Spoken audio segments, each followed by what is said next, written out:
तरफ। दोस्तों हमारा नेक्स्ट चैप्टर है ईश्वरन द स्टोरी टेलर। बहुत ही मजेदार चैप्टर है। जैसे कि इसके नाम से पता चल रहा है कि कोई ईश्वरन नाम का इंसान है, व्यक्ति है जो कहानियां सुनाता है, स्टोरी टेलर है। अब इसमें है क्या? अच्छा, तुम्हारे साथ नहीं होता? तुम्हारा कोई दोस्त है, तुम्हारी सहेली तुमसे कहती है, कहानियां सुनाती है, मनगढ़ंत कहानियां कहती है। पता है मैंने ना कल वहां कुछ देखा था, सफेद कलर में था। कभी तुमने कुछ देखा ऐसा?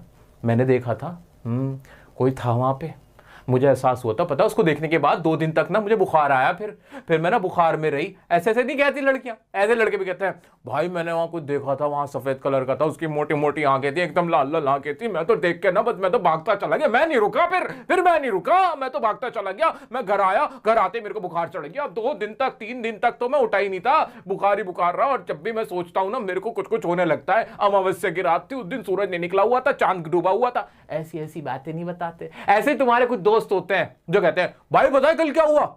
कल वो जो बड़े लड़के नहीं है जो हमारे स्कूल में पढ़ते हैं, हाँ बंटी और सोनू जो है वो मिले थे मुझसे कहने लगे बड़ा चौड़ा होकर चल लिया है, ऐसे बड़ा चौड़ा होकर चल रहा क्या है आजकल, तू इतना क्यों रहा है? मैंने कहा मैं जानते नहीं हो मुझे, अरे पता है मैं किसका लड़का हूं भाई, इतना सुना। और फिर वो भागते हुए चले गए, कह रहे यार भाई तुमने पहले क्यों नहीं बताया? देख रहे हो ऐसे फालतू की बातें, मनगढ़ंत कहानियां, भूतिया कहानियां, ऐसे ही जिसे कहते हैं ना हवाबाजी वाली कहानियां, ये सब सुनाते हैं ना। इस तरह के लड़के होते हैं ना, इस तरह के लोग हमारे यार दोस्त। ऐसा ही एक इंसान था जिसका नाम था ईश्वरन। अब ये जो मैं जितनी बातें तुम्हें बता रहा हूं ऐसे ही नहीं बता रहा। ईश्वरन ऐसे ही एक भूत की कहानी सुनाता है। ईश्वरन ऐसे ही एक ऐसी कहानी सुनाता है कि मैंने ये कर दिया, मैंने वो कर दिया। क्या वो कहानियां हैं? कौन है ईश्वरन? कैसा है हमारा ईश्वरन? आइए जान लेते हैं, वो भी चुटकियों में। आ जाओ बड़े मजेदार तरीके से। तो भाई ये रहे हमारे ईश्वरन साहब। हाँ जी, Iswaran ji. The story of Iswaran the storyteller is told by Mahendra. अब ये महेंद्र कौन है? महेंद्र नाम का एक व्यक्ति है जो कि एक फॉरमैन होते हैं ना, एक जूनियर इंजीनियर समझ लो। ये उसका काम करता है जो कंस्ट्रक्शन साइट्स होते हैं, जहां मकान वगैरह बन रहे होते हैं, इमारतें बन रही होती हैं, बिल्डिंग्स बन रही होती हैं, वहां पे नजर रखता है। एज अ फॉरमैन वर्क कर रहा होता है वहां पे। और इसका असिस्टेंट होता है, इसका असिस्टेंट, हेल्पर कह सकते हो, जो कि होता है ईश्वरन। तो महेंद्र और ईश्वरन, क्लियर हो गया कि महेंद्र का असिस्टेंट कौन है? ईश्वरन है। Who works as a junior supervisor at a construction site? तो जूनियर सुपरवाइजर, प्रिसाइसली अगर मैं कहूं तो जूनियर सुपरवाइजर का काम करता है Mahendra. He lives in temporary shelters provided by the company. वो टेम्पररी शेल्टर ऐसे उनके लिए मकान बना दिए नहीं जाते हैं कि भाई यहां तुम रह लेना, अब वहां पे कंस्ट्रक्शन शुरू हो गई तो वहां रह लेना। तो वो ऐसे टेम्पररी शेल्टर में महेंद्र रहता है, accompanied by his loyal assistant. उसका वफादार जो उसका हेल्पर था, उसका असिस्टेंट था, वो ईश्वरन था, वो उसके साथ रहता था। अब ईश्वरन क्या क्या करता था? Ishwar is not just a helper, वो सिर्फ हेल्पर ही नहीं था, but a great storyteller, but also a great storyteller. वो इस कहानियां भी सुनाता था, प्रोवाइडिंग कंपनी, उसको कंपनी भी देता था, कुकिंग भी करता था, और क्या करता था? And doing house hold chores for Mahendra. और जितने भी हाउस होल्ड चोर्स का मतलब जितने काम होते हैं ना घर के, भाई कपड़े धोना, सफाई करना, ये सारे काम कौन करता था? ईश्वरन करता था। Every day Eswaran would clean, bathe and read his favourite Tamil story book. बस सुबह सुबह वो क्या करता था? सफाई वफाई करता था, खाना वाना पकाता था, और फिर क्या करता था? नहाता था, और शाम में स्टोरी बुक पढ़ता था। तमिल स्टोरी बुक जो होती थी वो पढ़ता था वो। While Mahendra went to work, और महेंद्र अपना काम पे चला जाता था। In the evenings, Eswaran entertained Mahendra with captivating tales. शाम में जब महेंद्र वापस लौटता था तो ईश्वरन उसको ना बड़ी मनमोहक कहानियां सुनाता था, बहुत एक्साइटिंग कहानियां सुनाता था। His स्टोरी टेलिंग स्किल्स वर रिमार्केबल। उसका जो कहानी सुनाने का अंदाज था ना वो बड़ा जबरदस्त था। एग्जाम का क्वेश्चन आएगा दोस्तों कि how was the style of Iswaran storytelling, या why Iswaran was very entertaining while telling stories. जब वो नरेट करता था स्टोरीज तो उसमें वो इतना स्किलफुल कैसे था, क्या स्किल्स थे उसके अंदर, या इतना अच्छा वो कैसे लगता था, कैसे वो फैसिनेट कर देता था महेंद्र को। तो ये लिखना है उसमें आंसर कि ईश्वरन क्या यूज करता था? ही यूज बॉडी लैंग्वेज, पहला बॉडी लैंग्वेज यूज करता था। सेकंड, ही यूज्ड फेशियल एक्सप्रेशन, चेहरे के हाव भाव यूज करता था। एंड तीसरा, वॉइस मॉड्यूलेशन करता था, यानी आवाज से अपनी बातों को और अच्छा बनाता था। जैसे लड़की की आवाज निकालनी होती तो उसने कहा मैं आपसे मिलने नहीं आई हूं, मैं तो जा रही थी यहां से, आप क्या करने आए हैं? ऐसे डाकू ने आवाज निकाली, तुम मेरे घर में क्या करने आए हो, मैं तुम्हें छोड़ूंगा नहीं। वैसे बच्चों की आवाज है तो बच्चों की आवाज निकालना, भूत की आवाज है तो ऐसी आवाजें निकालना, तो वॉइस मॉड्यूलेशन का इस्तेमाल करता था। और इससे क्या करता था, वो क्या करता था, he bring his stories to life, अपनी स्टोरीज में जान डाल देता था। तो दोस्तों एग्जाम में क्वेश्चन आएगा तो हम क्या लिखेंगे कि वो 3 ऐसी चीजें क्या करता था जिससे उसकी जो स्टोरीज थी वो बहुत ज्यादा एंटरटेनिंग लगती थी, बहुत ज्यादा एक्साइटिंग लगती थी, उनमें इंटरेस्ट पैदा हो जाता था। तो 3 चीजें क्या, फेशियल एक्सप्रेशंस बनाता था, दूसरा वॉइस मॉड्यूलेशन करता था, और तीसरा बॉडी लैंग्वेज यूज करता था, हाथ पैर ऐसे चला के बात करना। दो हिज स्टोरीज सीम्ड इम्पॉसिबल, हालांकि उसकी स्टोरीज इम्पॉसिबल लगती थी, लगता था कि अपनी तरफ से मनगढ़ंत बना रहा है। Eswaran narration was so compelling, Eswaran narration क्या था, बहुत कंपेलिंग था, बहुत ही बांध देने वाला था, बहुत ही इंप्रेसिव था। कंपेलिंग नहीं याद रहता तो इंप्रेसिव कर लेना। That Mahendra listen ईगरली। One of Iswaran story was about an elephant that had escaped the jungle and entered the town. एक कहानी उसने सुनाई थी कि एक बार ना एक जंगल से हाथी का बच्चा था, हाथी था वो ना कहां गया था, हमारे ना स्कूल में आ गया था, और स्कूल में आके उसने तोड़फोड़ मचा दी थी, जो प्लांट्स से उनको अपरूट कर दिया था, फुटबॉल का जो गोल्स है, जो जहां फुटबॉल खेलते हैं उसको भी पूरा उसने पुल कर दिया था, उसे भी फेंक दिया था, उड़ा दिया था, और कियोस हो गया था पूरे जंगल, पूरे स्कूल के अंदर, जब वो जंगल से हाथी आ गया था। The elephant reached Ishwaran's school causing chaos. As a young student, Ishwaran bravely faced the elephant and managed to subdue it by striking its toenail. और तब कहता है कि मैं छोटा था, जैसे ही मैंने हाथी को देखा, मैंने भी जापानी मैंने एक कला सीख रखी थी, मैंने उसके टोनेल पे एक लकड़ी ली, ऐसे मारा ठक से उसके टोनेल पे, और वो पैरालाइज ऐसे ऐसे वो छोड़ता था, लंबी लंबी छोड़ता था।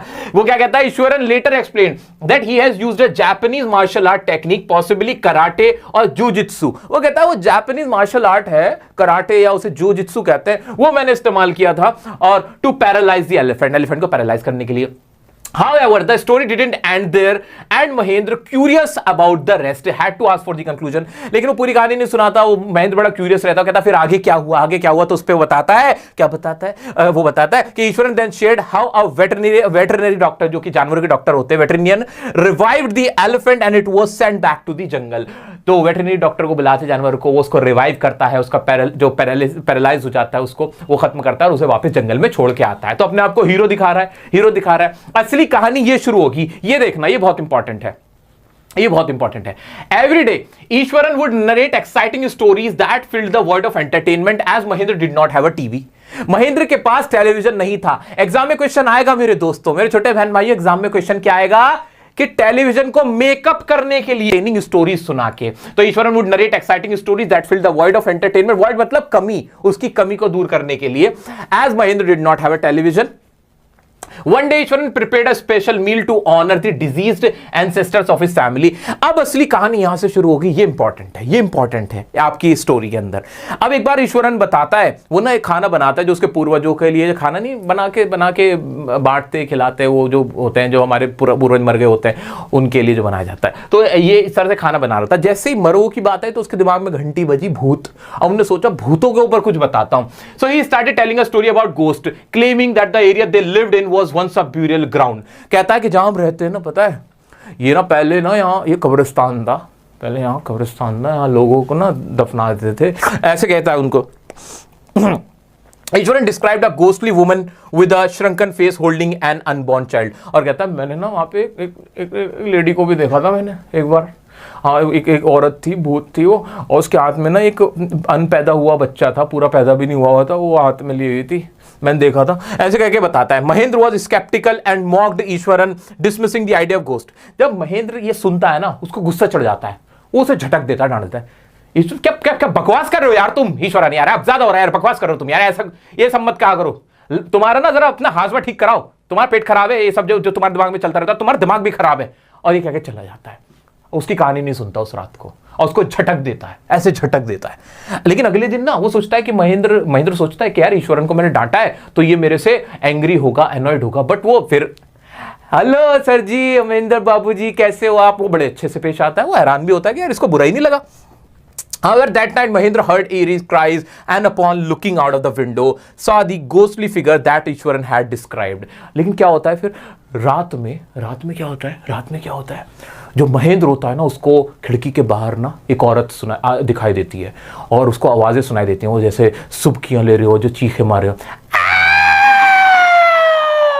ऐसी ऐसी आवाजें सुनाई देती है। महेंद्र डरता है, महेंद्र की हिम्मत नहीं हो पाती कि वो उस औरत को जाके देखे कि वो क्या है वहां पे, वो भूत कौन है, क्या है, उसकी हिम्मत ही नहीं पड़ती। Mahendra head eerie cries and upon looking out of the window saw the ghostly figure that Eswaran had described। जो ईश्वरन ने बताया था वो वही औरत थी सफेद कपड़ों में।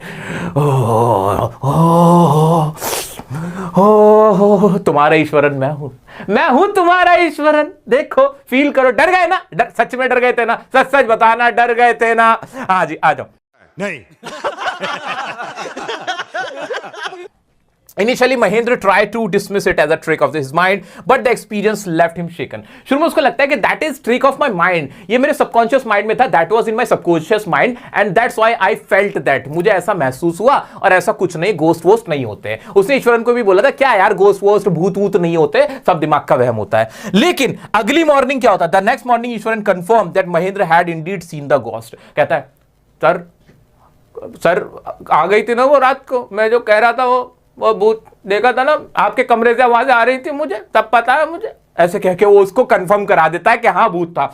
जैसे ही महेंद्र को पता चलता है कि उसका दिमाग का वहम नहीं था, ये तो ईश्वरन भी कह रहा है भूत है, वो क्या करता है? Mahendra cries the previous night, terrified Mahendra couldn't shake the fear and decided to resign from his job, unable to stay in a haunted place any longer। वो भागा हुआ जाता है, अपना रेजिग्नेशन लेटर, इस्तीफा दे देता है कंपनी में, वहां से भाग जाता है, कहता है मैं नहीं रहूंगा यहाँ पे। अब पॉसिबली हुआ क्या होगा, क्या हुआ होगा? जब उसने उसको झटक दिया था, उसकी बात क्या, उसको क्लेम को रिफ्यूज कर दिया था कि वहां कोई भूत वूत की कहानियां मत सुना, यहाँ कोई भूत वूत नहीं था। इस बात से जो हमारा ईश्वरन था उसका ईगो हर्ट हो गया होगा और उसने क्या किया होगा, वो जो लेडी वो दिखी थी वो खुद होगा और वो डराना चाहता था किसको? महेंद्र को, ताकि वो उस पर बिलीव कर ले कि वाकई में वहां भूत था। और महेंद्र समझ ही नहीं पाया कि क्या हुआ था। हाँ, महेंद्र क्या कर सकता था? महेंद्र कुड हैव शोन सम करेज, वो करेज दिखा सकता था। कहने की बात है, वैसे तो रात में कौन करेज दिखाएगा। और वो जाके उस लेडी से मिल सकता था, पूछ सकता था, अरे अरे कहां जा रही हो, सुन तो लो, रो क्यों रही हो आप, ऐसे कर सकता था। बट उसने ऐसा नहीं किया ताकि उसे सच्चाई पता चल जाती। सो ये पूरी कहानी थी। बताओ कैसा लगा तुम्हें तुम्हारा ईश्वरन? मैं नहीं, ये वाला ईश्वरन कैसा लगा? सच बताओ, है ना मजेदार कैरेक्टर? नहीं।